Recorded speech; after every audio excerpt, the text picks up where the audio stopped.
if you look at the digitization world, we went from paper-based workflows to computerized workflows and computerization.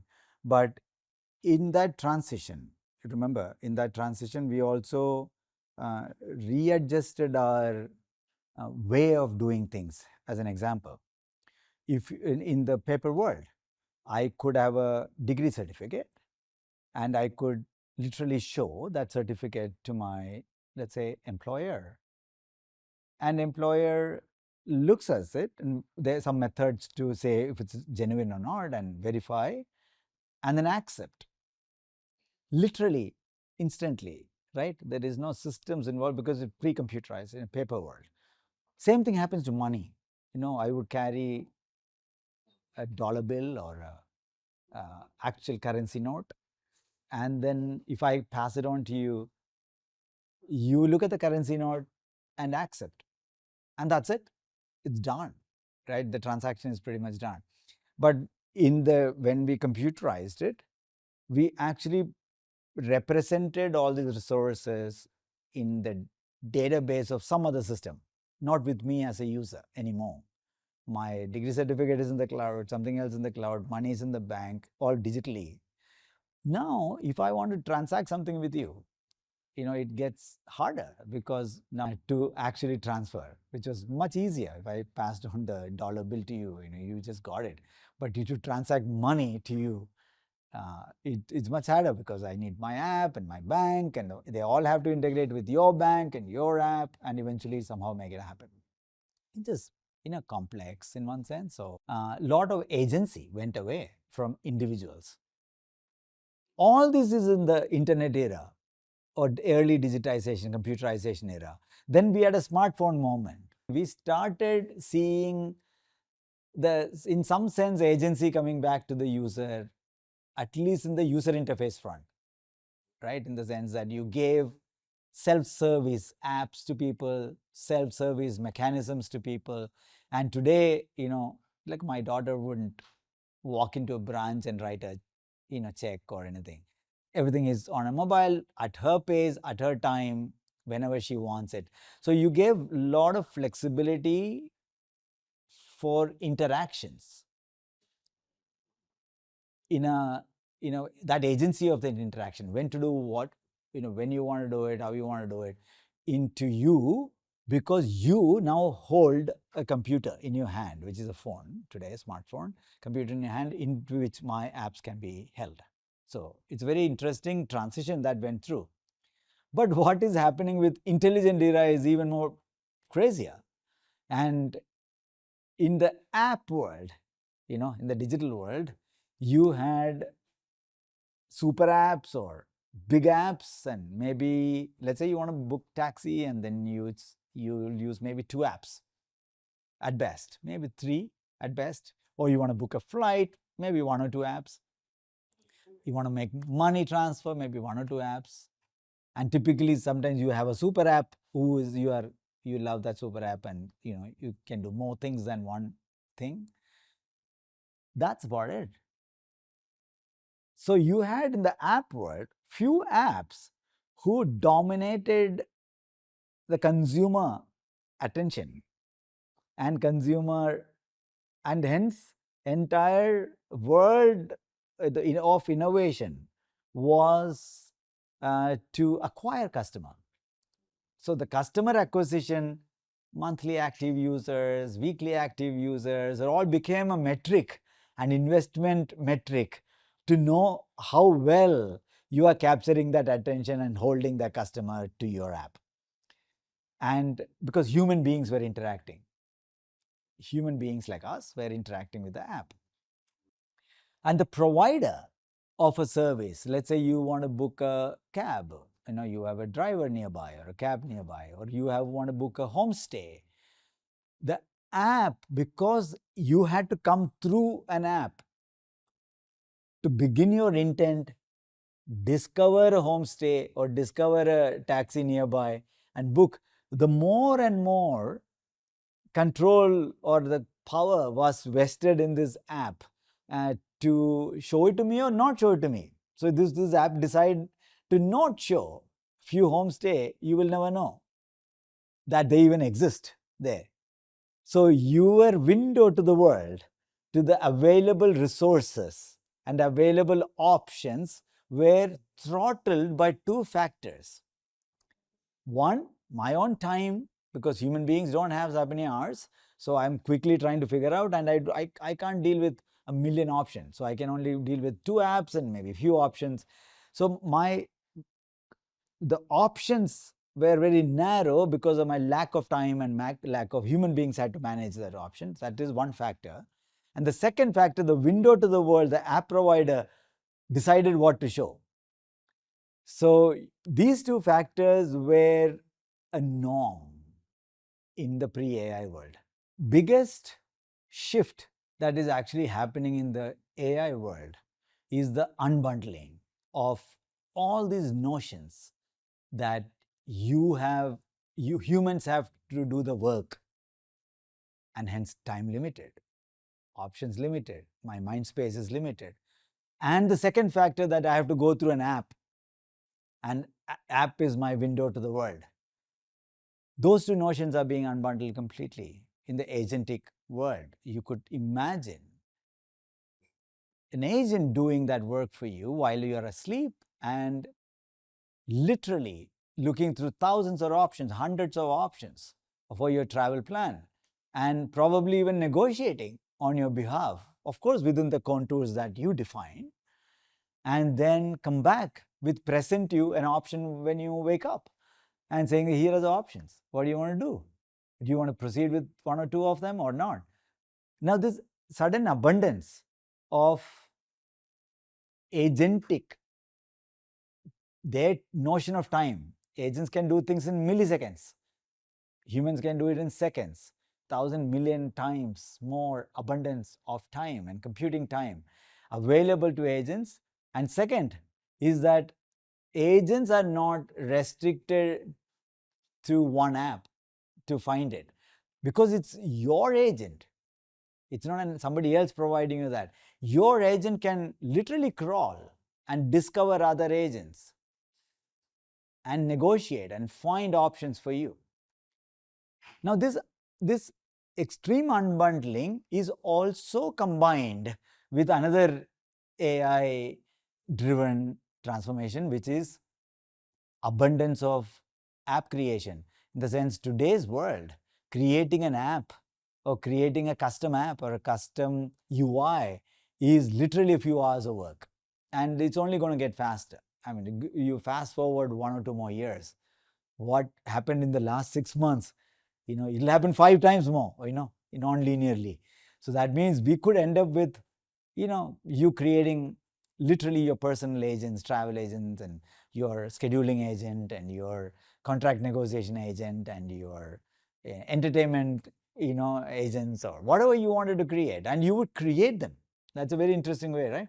Today, most people can't build an app because cost of building was a highly technical skill, highly costlier effort. If the cost of building plummets to zero in the AI world, and English is a new programming language, if that happens, then everyone can create a personalized app or personalized set of agents. So instead of few large apps and large platforms, you could end up with millions of mini apps, maybe even billions of agents. That's a very, very interesting view of how the world could unravel if agentic technology continues to progress the way it's progressing at a nonlinear speed. This is exciting. This abundance is actually exciting. Exciting because you are now in charge, and your intent become the starting point. You want to go somewhere, that's your intent. You want to travel somewhere, you're looking for a job, that's your intent, right? Your intent can be communicated to your agent, and that agent in turn is figuring out what is the right way to break down that task to fulfill that intent, crawling millions of times to other agents, discussing with other agents, and coming back. and potentially presenting some options for approval or whatever you need to intervene. Wherever you need to intervene, human intervention is required. Now, this is also interesting, another pattern. If this is all true, so far whatever I said comes true, then you will also see the power shifting from the middle, as it is today, to the edges. That means power will go to the actual provider and to actual buyer, rather than power concentrated, very highly concentrated in the middle. So it will get, power will get disaggregated as well. Now, it doesn't mean intermediaries are going away. That's not what I mean. You will have escrow providers, you will have guarantee providers, you will have negotiation providers, because it's not that end user can do everything themselves. My mom may not be able to buy a property fully by herself. But so you will have trusted intermediaries or trusted services whose agents are also participating in this agentic world. So intermediaries are not necessarily going away, but the extreme concentration of in the middle will go away to a lot more decentralization of power. And this gives an enormous new opportunity to reimagine a new fabric where a fully decentralized economy is thriving, agentic economy is thriving. That this is the world that I believe we are walking into. And this is an exciting world, because truly power stays with the buyer and the seller, or the buyer and the provider, or a seeker and a provider, and with intermediaries providing true value-added services like insurance or escrows or anything else that you want to give, with significant underpinnings enabling you to transact in a highly decentralized world. Exciting times ahead for sure. If this notion of a highly decentralized economic fabric is evolving, where agents are doing 1,000x or 1,000,000x more faster, more efficient tasks for you, and then they can behind the scene, while you're busy, because your time is limited, behind the scene can do a lot of work. In this world, you should also worry about, you could have bad agents, you could have social engineering agents, you could have a hacker agents. So you will have to worry about, how do we ensure trust?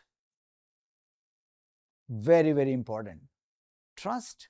How do we ensure new form of reputations? How do we ensure new form of guarantees? And how do we micro guarantees, not mega guarantee, because a lot of micro transaction will happen. Guarantees. How do we ensure discoverability of all these agents?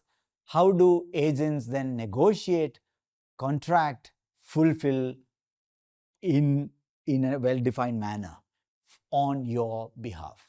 So you will start seeing the underpinning required atomic building blocks required for this to happen. One is the trust elements. How do you trust? How do you build new age micro reputations? How do we bring credentialing or attestations as means to carry portability of trust? How do we bring micro payments? How do we create micro guarantees? How do we create fabric for negotiation and fulfillment of these? For example, if is there an automated smart contract like world where these contracts and the money flow and the goods flow and the service flow are actually programmable and bundleable, so that I don't have to trust the human being behind it. I can trust the underlying infrastructure, that if the product gets delivered, I get the money, things like that. Because then if you have something like this, this will expand the fabric, expand the playground of who can transact with whom. Otherwise, you are left with human trust and bilateral contracts with a small set of people, because I can't trust anyone else. So if you truly want to expand the fabric of a billion people or 8 billion people and 300 million businesses having the ability to transact between them, whether they want to transact is a different thing, but if they wish to transact, can they, is the question. Then we need to enable trust, guarantee, discoverability, reputation, credentialing, payment, and fulfillment aspects of that. Very, very as atomic elements or atomic building blocks on this fabric. Without this, none of the agentic workflows can be composed on top of that. So interestingly, many of these pieces I talked about are being worked upon. They are not new. We have had idea of smart contract in a very narrow fashion, but nevertheless very well proven. We have had a notion of tokenization in the crypto world, in the asset tokenization or money tokenization world. We have definitely proven that idea of tokenization works, idea of fractionalization work, idea of mathematical guarantees and cryptographic guarantees can actually work. We have proven the smart contracts as an idea that the code is trustworthy, immutable, and guaranteed to execute. Idea that then I don't have to worry about whether you will send me the money, but because the contract is fulfilled, the money gets released, right? So this kind of contracts can be now today actually coded in. We have also seen reputation credentials. For example, in our earlier work in India, we have shown how credentialing can scale to provide cryptographic trust of any claim. For example, if you say, I am a degree holder, I'm an engineering graduate, today none of those claims can be verified because you may be lying, you may be showing a fake paper, and with AI, faking gets even more realistic. It's so good that humans will just distrust everything, and that's a bad world to be in. So we must make sure while we are creating cool AI tools, we must also make sure that the trust is not eroding because of these AI tools. No one trusts anything. No videos are trusted, no certificates are trusted, no documents are trusted. Then it gets enormously costly for society to be able to transact. And the burden of that cost is borne not by the rich people and not by the upper middle class. Almost all of the time, the cost is actually borne by the cost of trust is actually borne by the long tail. Okay, so it's very important that we bake in trust into it. So verifiable credential is a great building block that has been very much proven. Tokenization proven, smart contracts proven, verifiable credentials proven, digital identity. Of course, some of us have built that before as digital. Are you human? Proof of personhood, proof of identity can be verified, proof of existence or proof of assets can be verified. Whether you say, I have a property. How do I know you have a property? How do I know you are an owner, right? How do I know you are a power of attorney? Maybe you are showing a fake paper to somebody's land. Every one of this can be today. All these pieces of the puzzle have starting to exist. They have been proven to some scale. And money, when it comes to micro money transaction, that's proven, both in the world of traditional fast payment systems like UPI, which we built before, or a PIX in Brazil, or in tokenization, stable coin, fractionalization, or other tokenized money world. It's been proven that you can have a high velocity, small payment actually happen in real time. So if you take the pieces of the trust, discoverability, contracting, negotiation, reputation, infrastructure, you will start seeing these are not new concepts. These are actually existing. They have been proven in some particular form of action. So at NFH, Networks of Humanity, that's our foundation we are running. At NFH, we are bringing these together, our previous experience of building population scale system combined with this technological advancements in cryptography, in tokenization, in credentialing, and so on, bringing it together to create this next generation economic fabric. And that fabric would bring this into pieces so that people can build variety of applications, workflows to solve the agentic world problems faster, cheaper. We are not into building, NFH is not building the LLM or some sort of AI tool. We are going to leverage them and actually put to use. So we are partnering with large AI companies or large supply side companies, large financing companies, payment companies, many of them actually today, to say, why don't we bring together all these things you are all doing, but on an open fabric. The fabric, we want to retain it as open and user-centric, because that NFS comes from that philosophy that 8 billion people and 300 million businesses in the world must own a self-sovereign ownership of their identities, credentials, assets, their money, their invoices, their catalogs, what they're listing.